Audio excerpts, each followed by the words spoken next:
Yang pertama kita akan membahas pengertian.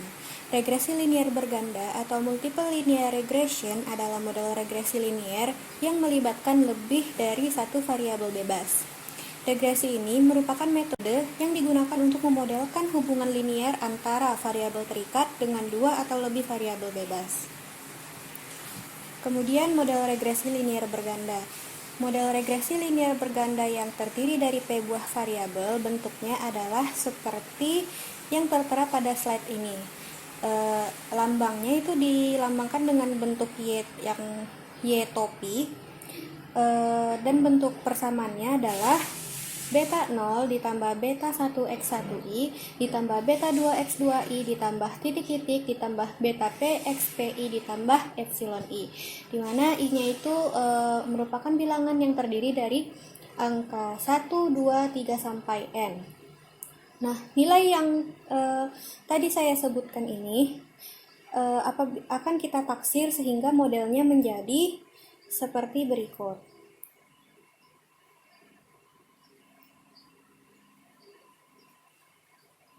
Dalam notasi matriks, persamaannya dapat ditulis menjadi persamaan berikut.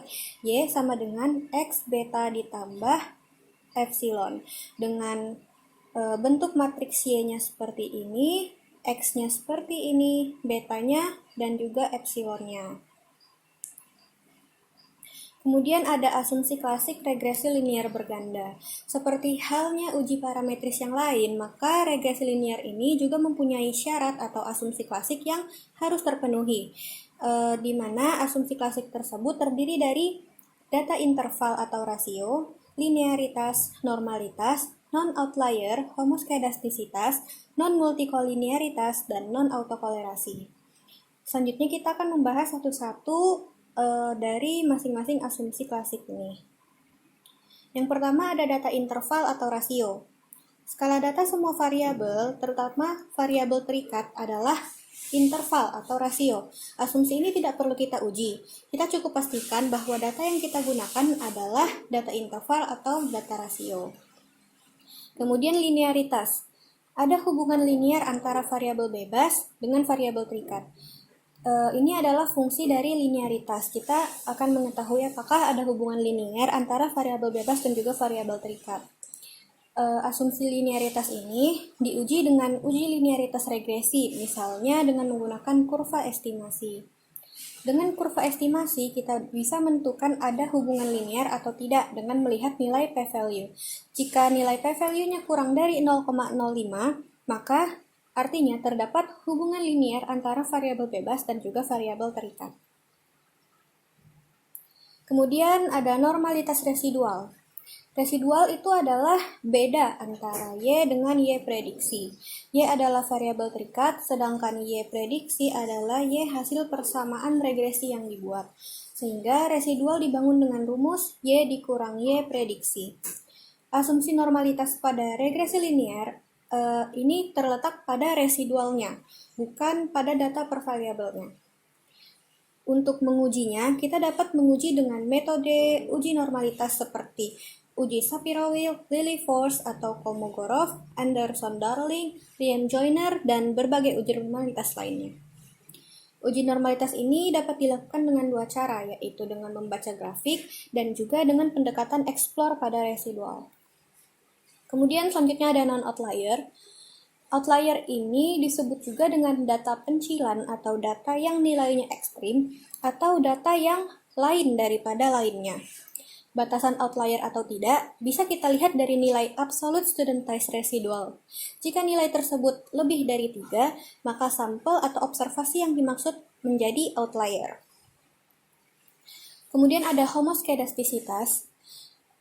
Apa itu homoskedastisitas? Nah, homoskedastisitas ini merupakan sebuah kondisi di mana varians dari error bersifat konstan atau tetap. Dengan kata lain bahwa varians dari error bersifat identik untuk setiap pengamatan. Kebalikan dari homoskedastisitas ini adalah heteroskedastisitas. Nah, untuk model regresi linear berganda yang baik itu adalah model yang terbebas dari kondisi heteroskedastisitas. Kemudian untuk menguji homoskedastisitas ini kita bisa menggunakan uji dari Gleiser, uji Park, uji White, dan lainnya. Kemudian ada non-multikolinearitas. Non-multikolinearitas adalah keadaan di mana terdapat interkolerasi atau korelasi kuat antara variabel bebas di dalam model. Dinyatakan ada interkolerasi jika korelasi antar variabel bebas di dalam model nilainya lebih dari 0,8. Cara lain yang lebih objektif adalah dengan menggunakan nilai variance inverting factor atau VIF dan nilai tolerance.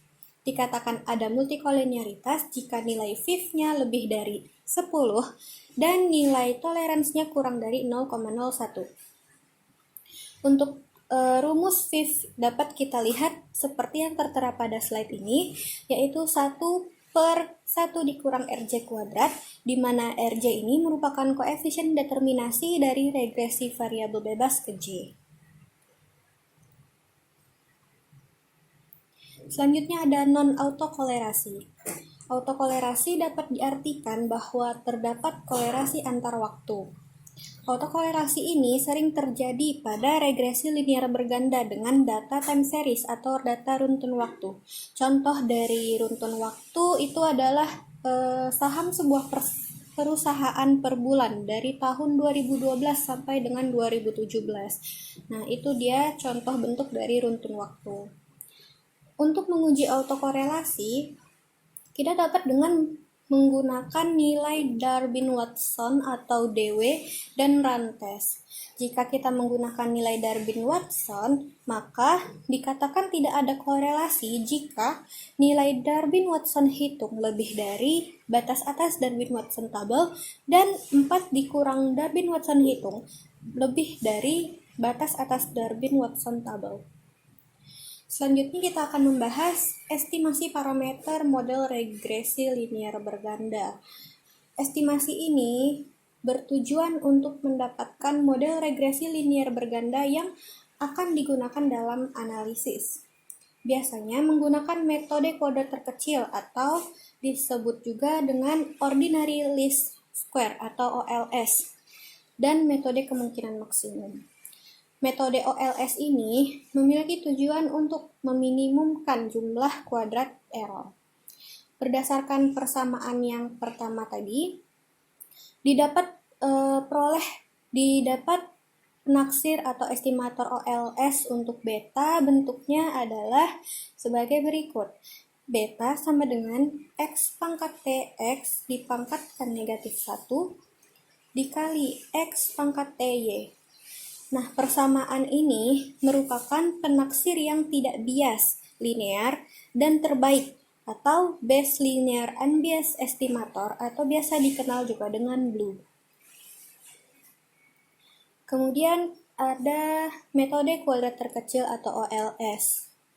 Dalam metode OLS diusahakan sedemikian rupa sehingga didapatkan jumlah kuadrat error terhadap bidang regresi atau sigma E kuadrat harus mempunyai nilai sekecil-kecilnya atau minimum. Jika jumlah kuadrat error atau sigma E kuadrat dikodekan dengan G besar, sehingga didapatkan persamaan sebagai berikut.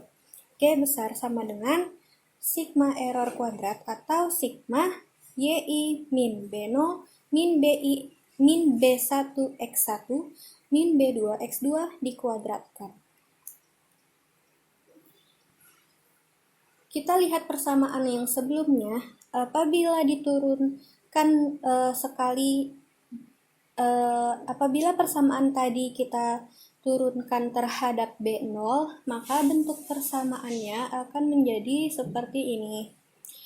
Delta G terhadap GB0 sama dengan 2 sigma YI kurang B0 dikurang B1 X1 dikurang B2 X2 dikali min 1 sama dengan 0. Apabila diturunkan terhadap B1, bentuknya akan seperti ini dan hasilnya juga 0.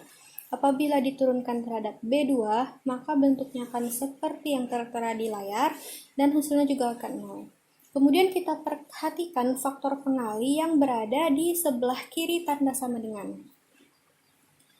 Apabila persamaan-persamaan tersebut diselesaikan secara serentak dan diubah cara penyajiannya, maka akan diperoleh persamaan sebagai berikut.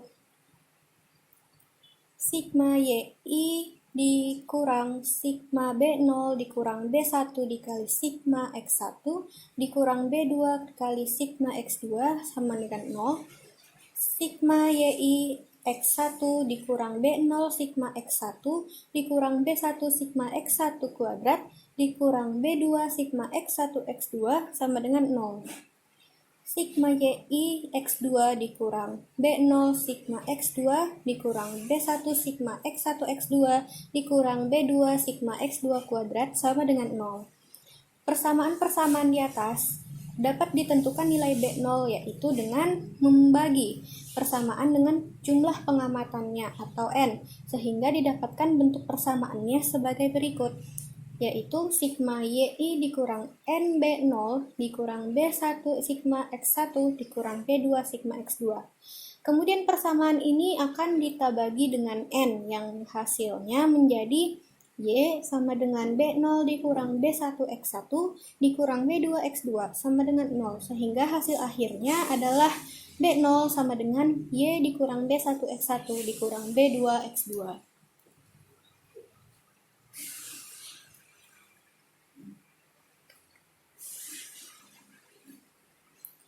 Dari persamaan tadi dapat kita tentukan besarnya B1 dan juga B2 dengan memodifikasi persamaannya menjadi persamaan-persamaan dengan huruf kecil.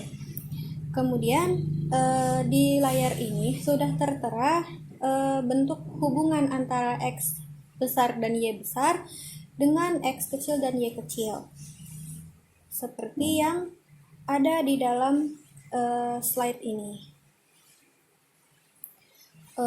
Yang sigma X1 kuadrat itu sama dengan sigma X1 kuadrat dikurang ini X besar dikurang sigma X kecil 1 dikuadratkan per N.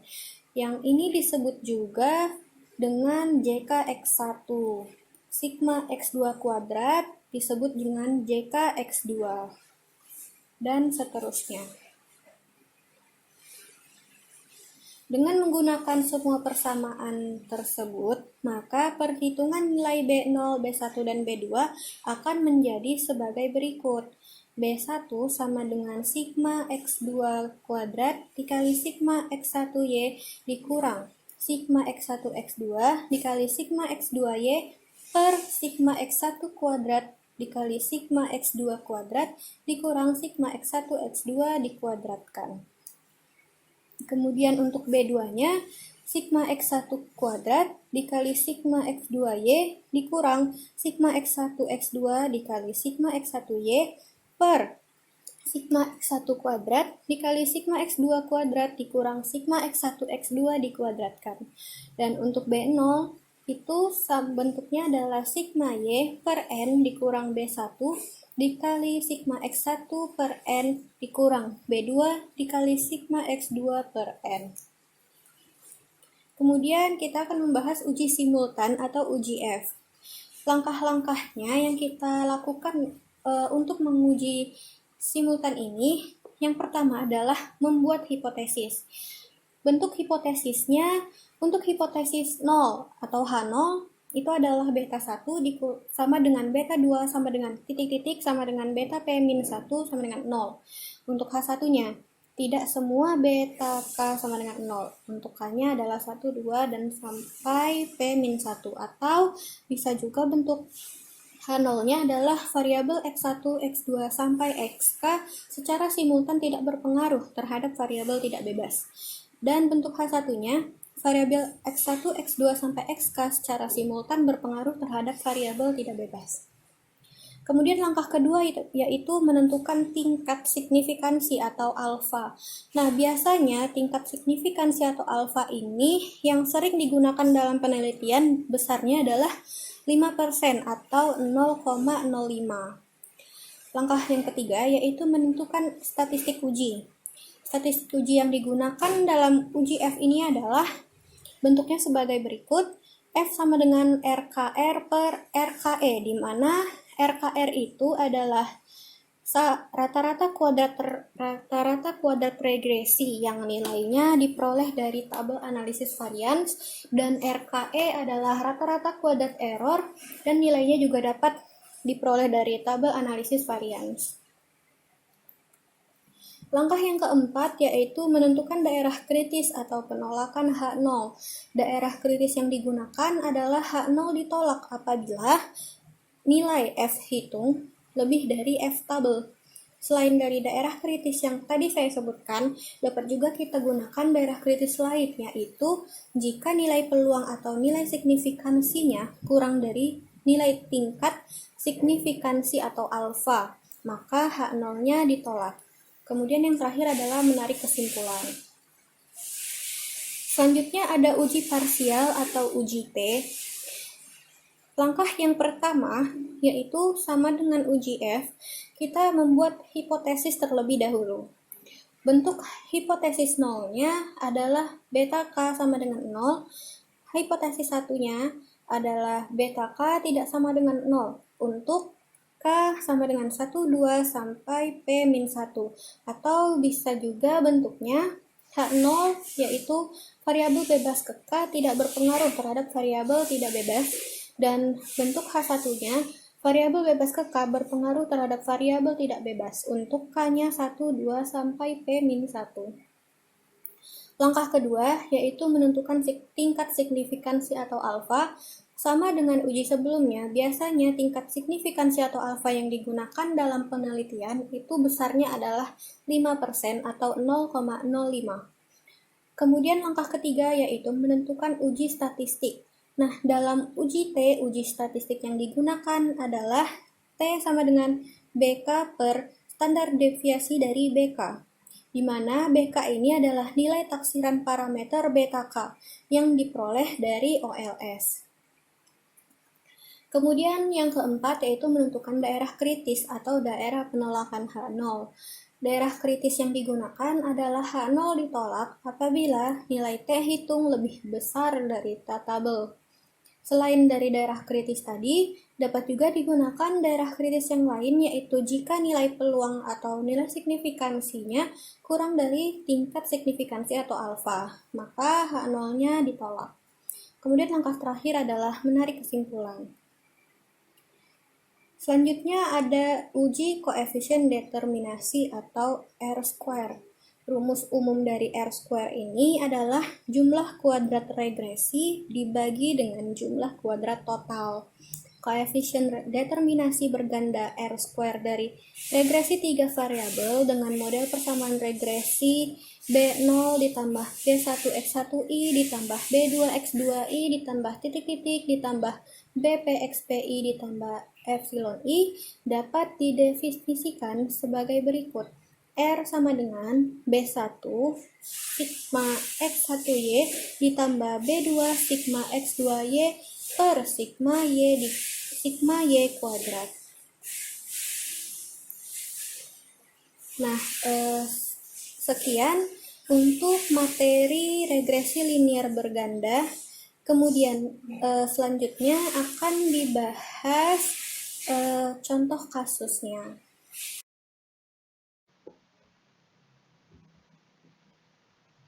Selanjutnya kita masuk kepada contoh kasus dan sekilas pembahasannya secara manual dalam bentuk regresi ganda.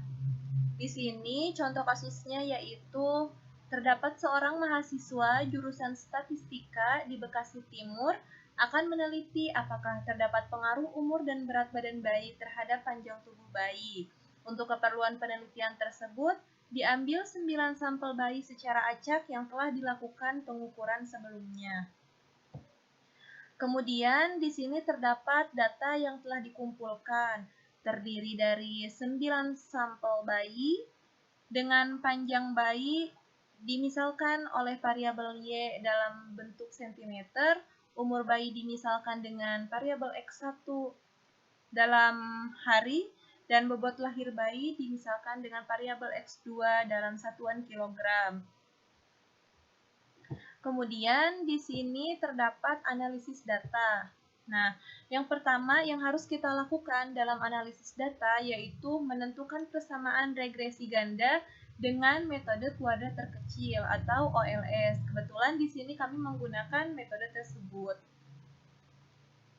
Data yang tadi telah dikumpulkan, kemudian kita cari nilai dari variabel X1 dikali Y, X2 dikali Y, X1 dikali X2, X1 kuadrat, X2 kuadrat, dan Y kuadrat. Nah, di sini kami menggunakan bantuan Microsoft Excel untuk mempermudah hitungan. Maka didapatlah jumlahnya seperti yang tertera dalam tabel ini, dan rata-ratanya juga harus kita tentukan. Nah, selanjutnya setelah kita mencari nilai variabel yang tadi, masih dalam metode kuadrat terkecil, kita masuk kepada perhitungan untuk mendapatkan nilai JK atau nilai sigma. Nah, rumus di sini sudah dijelaskan pada materi slide sebelumnya. Jadi, dalam hal pembahasan secara manual ini, kita cukup memasukkan angka yang tadi sudah kita cari pada Microsoft Excel. Rumusnya seperti ini dapat dilihat delta X1 kuadrat sama dengan JK X1. JK X1 ini sama saja dengan delta X1 kuadrat, hanya berbeda notasi saja. Nah, setelah dimasukkan angkanya, kita dapatkan hasil akhirnya. Delta X1 kuadrat sama dengan 1074, delta X2 kuadrat sama dengan 9,995, delta Y kuadrat sama dengan 321,24, delta X1Y sama dengan 556,3, delta X2Y sama dengan 43,129, dan delta X1 X2 sama dengan 57,76. Nah, setelah kita mencari nilai sigma atau JK, kita masuk kepada perhitungan untuk mendapatkan nilai B0, B1, dan B2. Nilai B0, B1, dan B2 ini nanti akan kita gunakan untuk mendapatkan persamaan regresi bergandanya. Nah, dengan rumus B1, B2, dan B0. Rumus ini kami dapatkan dari hasil metode OLS yang sudah dibahas ya pada materi slide sebelumnya. Jadi kita tinggal memasukkan angka yang sudah kita dapatkan tadi. Nah, kemudian didapatlah hasil akhir B1 sama dengan 0,41, B2 sama dengan 1,92, dan B0 sama dengan 20,78. Nah, kemudian setelah itu didapatlah persamaan regresi bergandanya yaitu 20,78 ditambah 0,41 X1 ditambah 1,92 X2 yang nantinya persamaan ini akan kita uji. Selanjutnya, di sini kita masuk kepada uji koefisien korelasi berganda atau sering disebut uji determinasi. Rumusnya seperti ini, R sama dengan B1 dikali sigma X1Y ditambah B2 dikali sigma X2Y dibagi delta Y kuadrat. Nah, angka-angka ini didapatkan dari hasil perhitungan yang tahap sebelumnya. Didapatlah nilai R-nya sama dengan 0,9677, ini sama dengan 96,77%. Jadi, nilai akhir pada data yang dapat dijelaskan oleh tingkat umur bayi atau X1 dan bobot bayi atau X2 oleh persamaan regresi yang tadi yaitu Y sama dengan 20,78 ditambah 0,41 X1 ditambah 1,92 X2 adalah sebesar 96,77%. Sisanya berarti sebesar 3,23% dijelaskan oleh faktor lain di luar variabel-variabel pada persamaan regresi tersebut. Selanjutnya, setelah melakukan uji koefisien korelasi berganda, kita masuk kepada yang ketiga yaitu uji F atau sering kita sebut dengan uji simultan. Nah, tahap-tahap dalam uji F ini terdiri dari beberapa. Yang pertama, tentunya kita harus menentukan hipotesis terlebih dahulu. Hipotesis di sini kami mengambilnya H0. H0 itu diasumsikan sebagai tidak terdapat pengaruh yang signifikan antara umur bayi dan bobot lahir bayi terhadap panjang bayi. Dan H1 tentu kebalikannya, terdapat pengaruh yang signifikan antara umur bayi dan bobot lahir bayi terhadap panjang bayi. Nah, setelah melakukan hipotesis, kita masuk pada tahap selanjutnya, yaitu kriteria uji atau kriteria pengujian dengan taraf signifikansi, yaitu alpanya sebesar 0,05 atau sama dengan 5%. Ini nilai yang sering digunakan pada umumnya. Kemudian kriteria uji yang lainnya yaitu jika nilai F hitung lebih besar dari F tabel, maka hipotesis diterima. Jika nilai F hitung kurang dari F tabel, maka hipotesis ditolak. Selanjutnya, setelah melakukan kriteria pengujian, kita masuk kepada uji statistik. Di sini terdapat tabel analisis keragaman regresi atau tabel ANAPA menggunakan Microsoft Excel karena kita pembahasannya secara manual. Nah, setelah dilakukan dengan menggunakan aplikasi Excel, kita dapatkan F hitungnya sebesar 251,6504. Nah, karena F hitung sudah kita dapatkan, selanjutnya kita mencari F tabel. Nah, rumusnya seperti ini. K, N dikurangi K. K ini adalah jumlah variabel bebas, yaitu kita terdiri dari dua variabel ya, yaitu variabel X1 dan variabel X2, di mana variabel X1 itu sama dengan umur bayi, sedangkan variabel X2 itu sama dengan bobot bayi atau berat bayi. Nah, setelahnya N dikurangi K. N ini apa? N ini adalah jumlah dari sampel kita, karena kita mengambil bayi sebanyak 9 orang untuk dijadikan penelitian. Kemudian berarti 9 dikurangi K, K-nya tadi 2, 9 dikurangi 2 sama dengan 7, jadi 2,7. Angka ini dapat kita jadikan acuan untuk mencari nilai F tabel pada distribusi nilai F tabel statistik dengan taraf signifikansi yang tadi, yaitu sebesar 0,05. Nah, setelah kita lihat hasilnya dari F tabel, kita dapatkan nilainya itu sebesar 4,74. Berarti kita bisa langsung menarik kesimpulan, yaitu karena nilai F hitung 251,6504 lebih besar dari F tabel 4,74, maka sebagaimana dasar pengambilan keputusan dalam uji F, dapat disimpulkan bahwa hipotesis diterima. Nah, dengan kata lain, umur bayi sama dengan X1 dan bobot bayi sama dengan X2 berpengaruh terhadap panjang bayi sama dengan variabel Y. Selanjutnya, setelah kita melakukan uji F atau uji simultan, kita masuk kepada uji yang selanjutnya, yaitu uji T ya. Biasa kita sebut dengan uji parsial. Tahapannya tidak jauh berbeda dengan uji F. Yang pertama kita harus melakukan hipotesis. Nah, di sini kita mengambil H0, yaitu tidak terdapat pengaruh secara nyata antara umur bayi dan bobot lahir bayi terhadap panjang bayi. Dan H1, terdapat pengaruh secara nyata antara umur bayi dan bobot lahir bayi terhadap panjang bayi. Nah, setelah melakukan hipotesis, kita akan melakukan kriteria uji.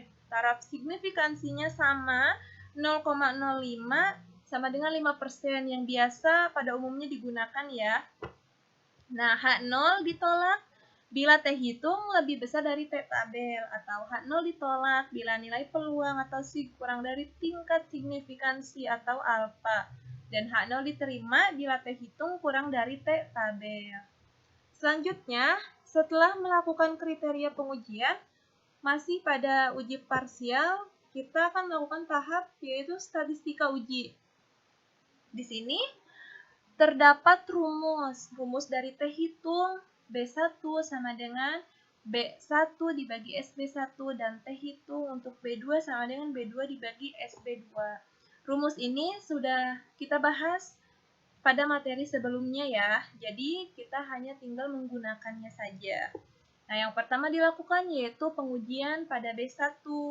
Maka nilai salah baku SB1 menjadi rumusnya seperti ini. Sama sudah dibahas pada materi sebelumnya dengan pengerjaan dan menghasilkan T hitungnya sama dengan 14,3357. Untuk pengujian B2 sama seperti B1 dan didapatkan hasil T hitungnya sama dengan 6,3450. Maka kita masuk kepada nilai T tabel, yaitu pengujian B1 T tabelnya 2,4409 dan T tabel untuk pengujian B2 sama dengan 3,7074. Setelah melakukan statistika uji, tentunya kita masuk kepada tahap selanjutnya, yaitu berdasarkan hasil uji parsial, ternyata bahwa T hitung itu lebih besar dari T tabel.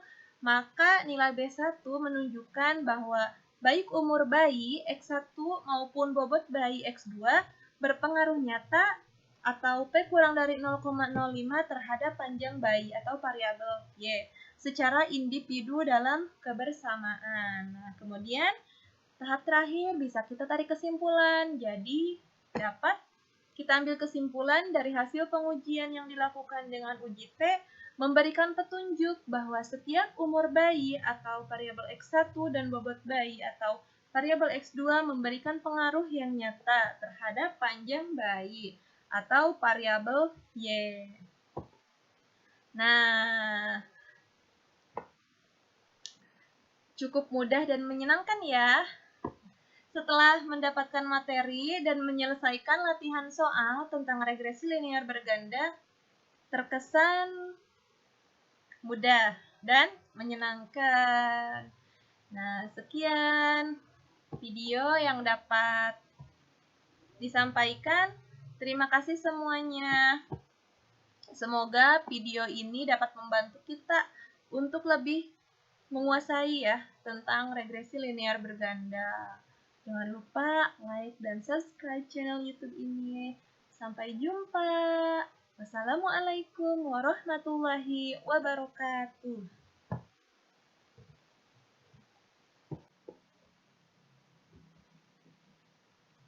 Selanjutnya kita masuk kepada contoh kasus dan sekilas pembahasannya secara manual dalam bentuk regresi ganda. Di sini contoh kasusnya yaitu terdapat seorang mahasiswa jurusan statistika di Bekasi Timur akan meneliti apakah terdapat pengaruh umur dan berat badan bayi terhadap panjang tubuh bayi. Untuk keperluan penelitian tersebut, diambil 9 sampel bayi secara acak yang telah dilakukan pengukuran sebelumnya. Kemudian di sini terdapat data yang telah dikumpulkan, terdiri dari 9 sampel bayi dengan panjang bayi dimisalkan oleh variabel Y dalam bentuk cm, umur bayi dimisalkan dengan variabel X1 dalam hari, dan bobot lahir bayi dimisalkan dengan variabel X2 dalam satuan kilogram. Kemudian di sini terdapat analisis data. Nah, yang pertama yang harus kita lakukan dalam analisis data yaitu menentukan persamaan regresi ganda dengan metode kuadrat terkecil atau OLS. Kebetulan di sini kami menggunakan metode tersebut. Data yang tadi telah dikumpulkan, kemudian kita cari nilai dari variabel X1 dikali Y, X2 dikali Y, X1 dikali X2, X1 kuadrat, X2 kuadrat, dan Y kuadrat. Nah, di sini kami menggunakan bantuan Microsoft Excel untuk mempermudah hitungan. Maka didapatlah jumlahnya seperti yang tertera dalam tabel ini. Dan rata-ratanya juga harus kita tentukan.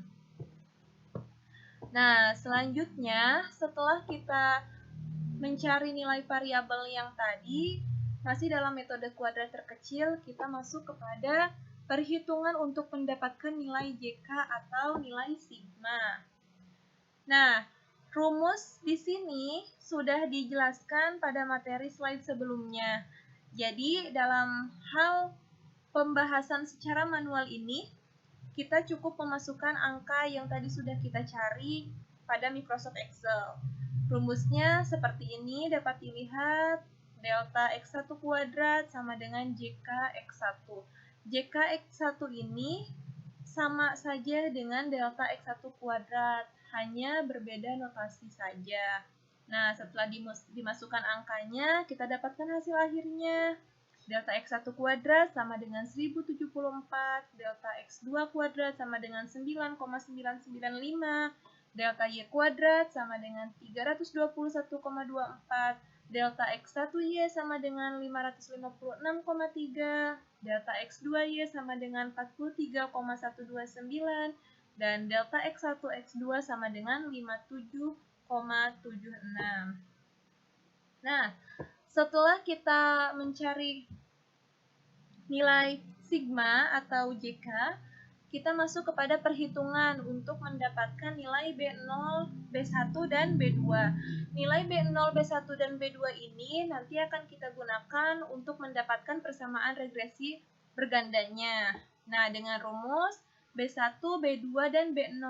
Rumus ini kami dapatkan dari hasil metode OLS yang sudah dibahas ya pada materi slide sebelumnya. Jadi kita tinggal memasukkan angka yang sudah kita dapatkan tadi. Nah, kemudian didapatlah hasil akhir B1 sama dengan 0,41, B2 sama dengan 1,92, dan B0 sama dengan 20,78. Nah, kemudian setelah itu didapatlah persamaan regresi bergandanya, yaitu 20,78 ditambah 0,41 X1 ditambah 1,92 X2, yang nantinya persamaan ini akan kita uji. Selanjutnya, di sini kita masuk kepada uji koefisien korelasi berganda atau sering disebut uji determinasi. Rumusnya seperti ini, R sama dengan B1 dikali sigma X1Y ditambah B2 dikali sigma X2Y dibagi delta Y kuadrat. Nah, angka-angka ini didapatkan dari hasil perhitungan yang tahap sebelumnya. Didapatlah nilai R-nya sama dengan 0,9677, ini sama dengan 96,77%. Jadi, nilai akhir pada data yang dapat dijelaskan oleh tingkat umur bayi atau X1 dan bobot bayi atau X2 oleh persamaan regresi yang tadi yaitu Y sama dengan 20,78 ditambah 0,41 X1 ditambah 1,92 X2 adalah sebesar 96,77%.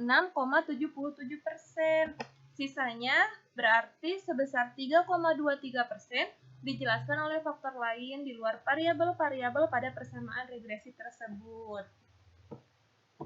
Selanjutnya, setelah melakukan uji koefisien korelasi berganda, kita masuk kepada yang ketiga yaitu uji F atau sering kita sebut dengan uji simultan. Nah, tahap-tahap dalam uji F ini terdiri dari beberapa. Yang pertama, tentunya kita harus menentukan hipotesis terlebih dahulu. Hipotesis di sini kami mengambilnya H0.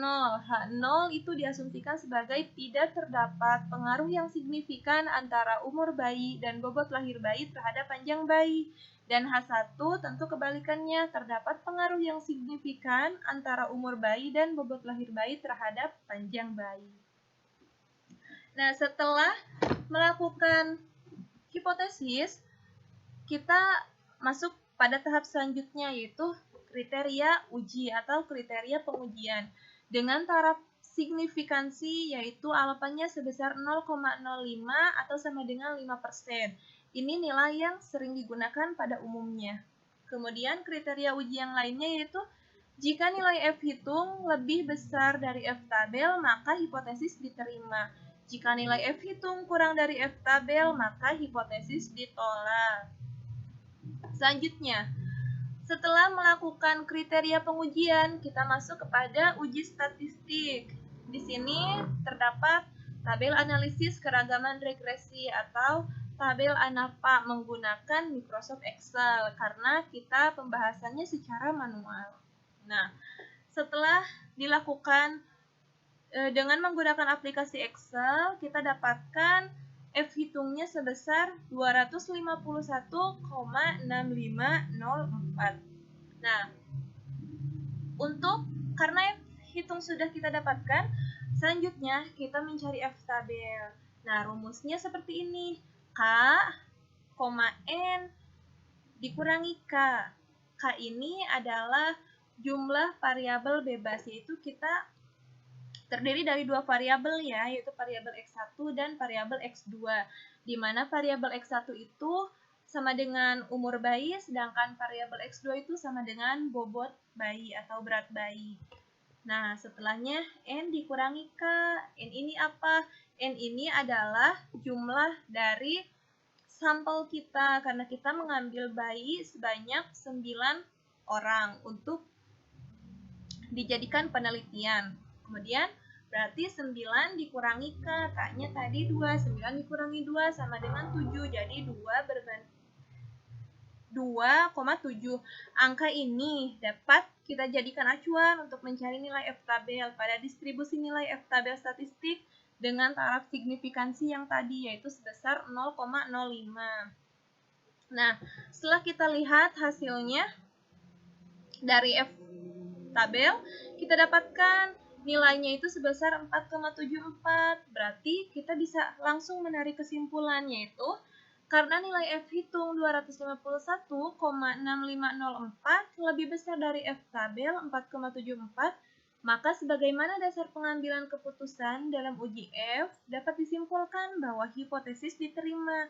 Nah, dengan kata lain, umur bayi sama dengan X1 dan bobot bayi sama dengan X2 berpengaruh terhadap panjang bayi sama dengan variabel Y. Selanjutnya, setelah kita melakukan uji F atau uji simultan, kita masuk kepada uji yang selanjutnya, yaitu uji T ya. Biasa kita sebut dengan uji parsial. Tahapannya tidak jauh berbeda dengan uji F. Yang pertama kita harus melakukan hipotesis. Nah, di sini kita mengambil H0, yaitu tidak terdapat pengaruh secara nyata antara umur bayi dan bobot lahir bayi terhadap panjang bayi. Dan H1, terdapat pengaruh secara nyata antara umur bayi dan bobot lahir bayi terhadap panjang bayi. Nah, setelah melakukan hipotesis, kita akan melakukan kriteria uji. Taraf signifikansinya sama 0,05 sama dengan 5% yang biasa pada umumnya digunakan ya. Nah, H0 ditolak bila T hitung lebih besar dari T tabel, atau H0 ditolak bila nilai peluang atau sig kurang dari tingkat signifikansi atau alfa, dan H0 diterima bila T hitung kurang dari T tabel.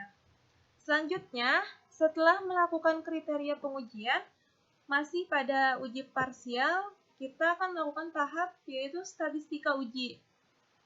Di sini terdapat rumus dari T hitung B1 sama dengan B1 dibagi SB1 dan T hitung untuk B2 sama dengan B2 dibagi SB2. Rumus ini sudah kita bahas pada materi sebelumnya ya, jadi kita hanya tinggal menggunakannya saja. Nah, yang pertama dilakukan yaitu pengujian pada B1. Maka nilai salah baku SB1 menjadi rumusnya seperti ini. Sama sudah dibahas pada materi sebelumnya dengan pengerjaan dan menghasilkan T hitungnya sama dengan 14,3357. Untuk pengujian B2 sama seperti B1 dan didapatkan hasil T hitungnya sama dengan 6,3450. Maka kita masuk kepada nilai T tabel, yaitu pengujian B1 T tabelnya 2,4409 dan T tabel untuk pengujian B2 sama dengan 3,7074.